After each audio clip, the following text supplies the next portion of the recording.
Yes, the ones who are watching this, who are on the verge of accepting Islam, they are literally saying this to you. Please don't accept Islam. Please don't accept Islam. Hey, look, we'll do a shotgun method. We'll just mention all these verses out of context. Please don't accept Islam. Hey, Islam says kill, destruction, and murder. Please don't accept Islam. Please don't. Islam says you have to beat your wives up. Islam says you can have 4 wives. Islam says this and that about woman, and woman has no rights. Please, please, don't accept Islam. And when that was happening, I was thinking to myself, it's like, you know, when you have like I don't know, like just a scenario, yeah. You know, I'll give you a little haram scenario. You're in a relationship, you know, with this girlfriend of yours, you know, and you're just like, please don't leave me, please. I'll do whatever you want me to do. Please, just don't leave whatever you want. That is how bad the desperation has got. See, this is what I tell you guys. This is what you do when you don't actually have anything to say against the people that oppose you. Because do you guys really think that, you know, if you want to think about like people like Apostle Prophet or David Wood and what their motivations are, okay? If it was they're selfish, if they were completely being selfish, okay, and they didn't give a crap about where the world is heading or how destructive these ideas are, okay? Do you think it would matter to them if that was their agenda, if that's all they care about? Do you think it would matter to them if people do accept Islam or don't accept Islam? I think more people accepting Islam would probably, if they only cared about how relevant they are and how many people will see them as a cure for a disease that it demands urgent attention, then it would help them if more people were converting to Islam, not less. Okay? But you have to pretend like these people have this desperation of the thing. Okay, so what I'm trying to say is that I assume that even the people who I disagree with me, right? Or even people that I don't like their ideas of, like Ali Dawah, right? When he comes and says, tries to convert to Islam, okay? My charitable assumption is that he genuinely thinks that if more people become Muslim, the world would be a better place for most people. Like, I genuinely think, like, he's wrong, but I think, like, it's not like, to him, it's not that he has like a selfish desire. I mean, he might have a little bit, I don't know, but I'll take the charitable position that he genuinely thinks that, yeah, if Islam takes over, it would be great for most people. Okay? So it's not like something about him personally. They're like, oh, please. I wouldn't say like, oh, look at them. He was like, please become Muslim. I mean, these people literally do dawah, right? And they go and tell people why they should become Muslim.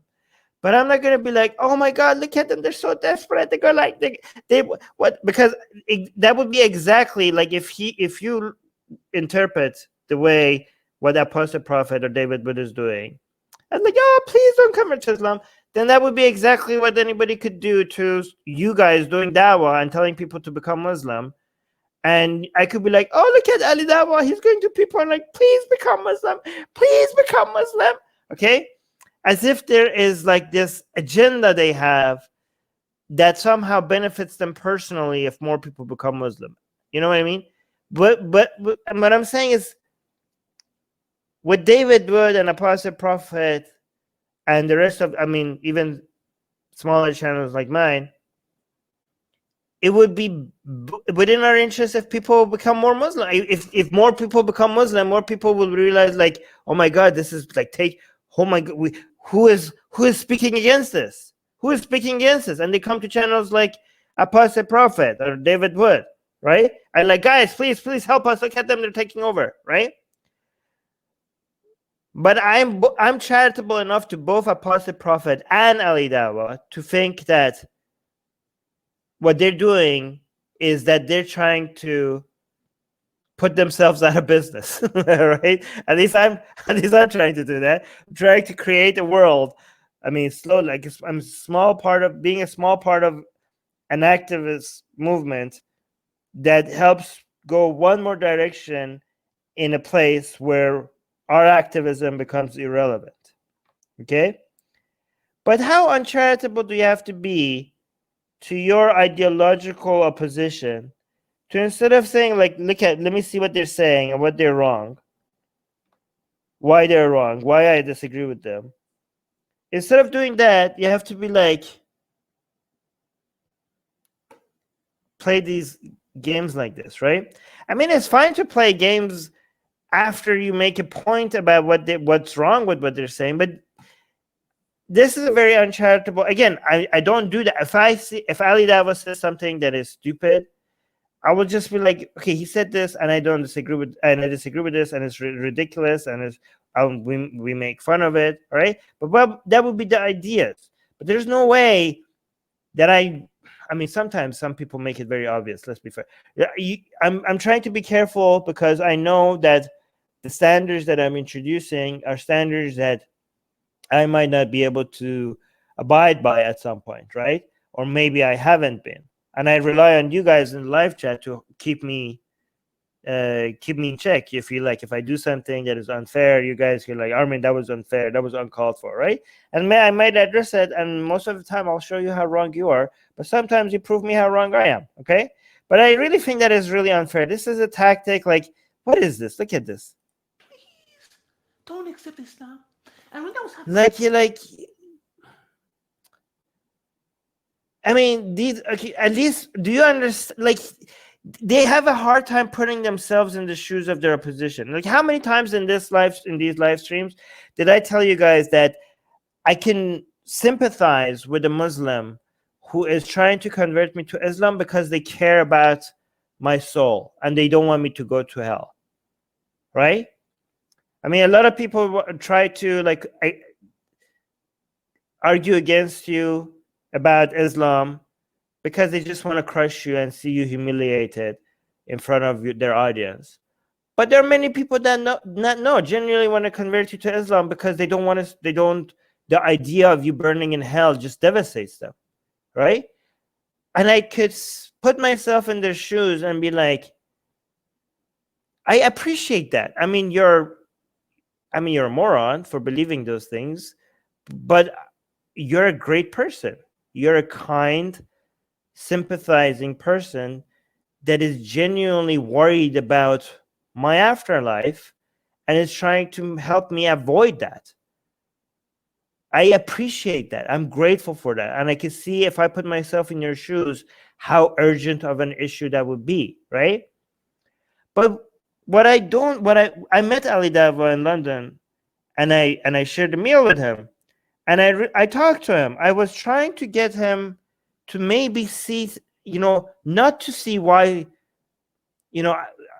Islam is wrong, because I don't think that we ever get there, but to at least maybe be charitable enough to some of us, at least to ex-Muslims, to see that maybe, even if we're wrong, even if Islam is true, and we are wrong to have left Islam, maybe the intentions are not as evil or as selfish as he always assumes it. Just give it a thought. But I always lose him right when he doesn't seem to be, maybe that will change, but he doesn't seem to be able to be charitable enough to just give the idea of maybe these people that are speaking against Islam, maybe they genuinely want to make the world a better place, and they think they can do that by ending Islam. Maybe that's what their goal is. Maybe that's their agenda. Maybe their agenda is to reduce misery. Is that even a possibility? Yeah, Islam is the one true religion and all, and Muhammad is definitely Allah's prophet and all of that. There's no arguing that, obviously. And these ex-Muslims are all so wrong. It's unbelievable how wrong they are. How could anybody even think like that? but maybe, just maybe, they want people to consider leaving Islam, not just because they think this is a good thing for the world, not because they have any selfish motivation or anything like that, or that they have this evil plan, or that maybe, just maybe at least some of them. I think if you could exercise that idea even a little bit as a Muslim, we have already made a giant bridge between us, okay? This is what I'm telling you guys. A lot of our activism doesn't even require making religious people become atheists. I think we will be like, that would be a huge win, by the way, every time we do that a lot. Like a lot of people leave their religion because of the work that we do and the other activists do, okay? But we have an even larger group of people that we could just convince that, listen, we share the same goal. We want the world to be a better place for the highest number of people. You have a different path towards that, but that's the goal that we share. And that's, if we could convince people of that, I think that's a giant bridge that we could create between us. And subscribe! Everyone! Every single one of you who's watching! Subscribe! Do it now! Do it! Do it now!